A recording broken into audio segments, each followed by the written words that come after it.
YouTube channel exam fight पर आप लोगों का स्वागत है। दोस्तों, यहाँ पे हम एकदम विस्तृत से बताएंगे डेली जो करंट अफेयर से क्वेश्चन आते हैं के बारे में। दोस्तों चलिए देखते हैं। आईसीआई बैंक ने अमेजन एलेक्सा गूगल असिस्टेंट पर वॉइस बैंकिंग सेवा शुरू की। दोस्तों, आईसीआई बैंक ने अमेजन एलेक्सा गूगल असिस्टेंट पर वॉइस बैंकिंग सेवा शुरू की। आईसीआई बैंक ने अमेजन एलेक्सा और गूगल असिस्टेंट पर अपनी वॉइस बैंकिंग सेवा शुरू की है। इससे बैंक के ग्राहकों को अपने खाते में बकाया क्रेडिट कार्ड और अन्य जानकारी हासिल कर सकेंगे। अमेजन एलेक्सा और गूगल असिस्टेंट के आर्टिफिशियल इंटेलिजेंस आधारित सॉफ्टवेयर हैं। मोबाइल फ़ोन, ब्लूटूथ स्पीकर जैसे कई उपकरण इन दोनों सेवाओं पर काम करते हैं। लोग इन सॉफ्टवेयर से काम करने वाले उपकरणों को बोलकर गाना सुनाने, समाचार सुनाने, उनके दिन भर के कार्यों की सूची बनाने जैसे निर्देश देते हैं। आईसीआईसीआई बैंक ने कहा कि उसने अपने कृत्रिम मेधा पर आधारित चैटबॉट आईपॉल को अमेजन एलेक्सा और गूगल असिस्टेंट के साथ जोड़ दिया है।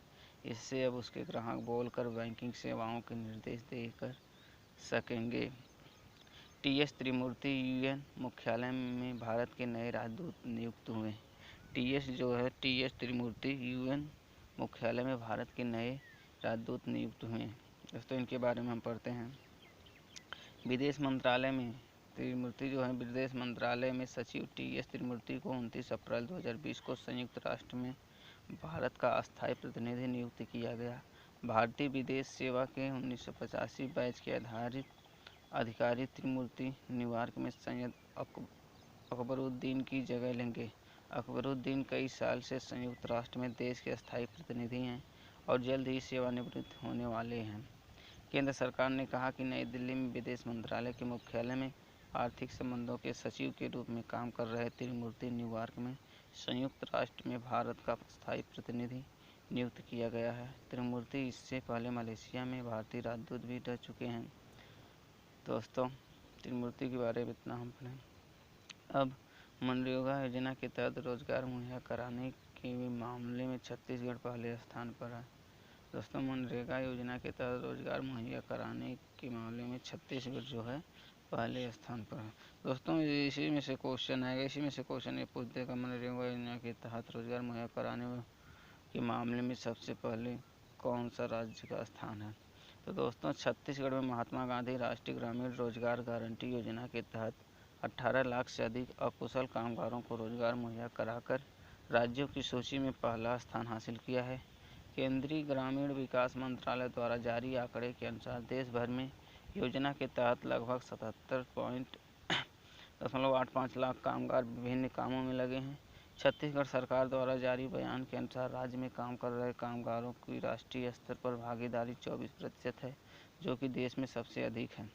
राजस्थान इस योजना के तहत 10.9 लाख कामगारों को रोजगार मुहैया कराकर दूसरे स्थान पर, जबकि उत्तर प्रदेश 9.06 लाख लोगों को रोजगार देकर तीसरे स्थान पर रहा। वहीं पश्चिम बंगाल 7.29 लाख लोगों को रोजगार देकर चौथे स्थान पर, मध्य प्रदेश 7.24 लाख लोगों को रोजगार देकर पाँचवें स्थान पर है। कावेरी जल प्रबंधन प्राधिकरण अब जल शक्ति मंत्रालय के अधीन है। दोस्तों, कावेरी जल प्रबंधन प्राधिकरण CWMA को अब आधिकारिक तौर पर जल शक्ति मंत्रालय के अधीन लगाया गया है। कावेरी जल प्रबंधन प्राधिकरण पहले जल संसाधन, नदी विकास और गंगा संरक्षण मंत्रालय के अधीन था। हालांकि मोदी सरकार ने जल से संबंधित मुद्दों से निपटने के लिए जल शक्ति मंत्रालय का गठन किया है, जबकि जल संसाधन, नदी विकास और गंगा संरक्षण इसी मंत्रालय के अंतर्गत एक विभाग का रूप ले लिया है। साल 2018 में केंद्र सरकार ने तमिलनाडु, कर्नाटक, केरल और पांडुचेरी के बीच नदी के पानी के बंटवारे के विवाद को हल करने के लिए कावेरी जल प्रबंधन प्राधिकरण CWMA का गठन किया था। इन राज्यों के सदस्यों के अलावा बोर्ड में केंद्र सरकार द्वारा नामित एक सदस्य भी होता है। दोस्तों, क्वेश्चन और फिर उठेगा किस तरह से। भारतीय फुटबॉल टीम के पूर्व कप्तान चुनी गोस्वामी का निधन। भारतीय फुटबॉल टीम के पूर्व कप्तान चुनी गोस्वामी का निधन भारत के महान फुटबॉल चुन्नी गोस्वामी का 30 अप्रैल 2020 को दिल का दौरा पड़ने से निधन हो गया। वे 22वें वर्ष के थे। गोस्वामी साल 1962 एशियाई खेलों में स्वर्ण पदक जीतने वाली टीम के कप्तान थे और बंगाल के लिए प्रथम श्रेणी क्रिकेट भी खेले थे। गोस्वामी ने भारत के लिए बतौर फुटबॉल बॉलर साल 1956 के साल 1964 तक 50 मैच खेले। उन्होंने वही क्रिकेटर के तौर पर साल 1962 और साल 1973 के बीच 46 प्रथम श्रेणी मैचों में बंगाल का प्रतिनिधित्व किया। वे मधुमेह, प्रोस्टेट और नर्वस सिस्टम से संबंधित बीमारियों से जूझ रहे थे। दोस्तों, ये रहे आज की करंट अफेयर्स की विस्तृत जानकारी। अब हम लेकर आएंगे दोस्तों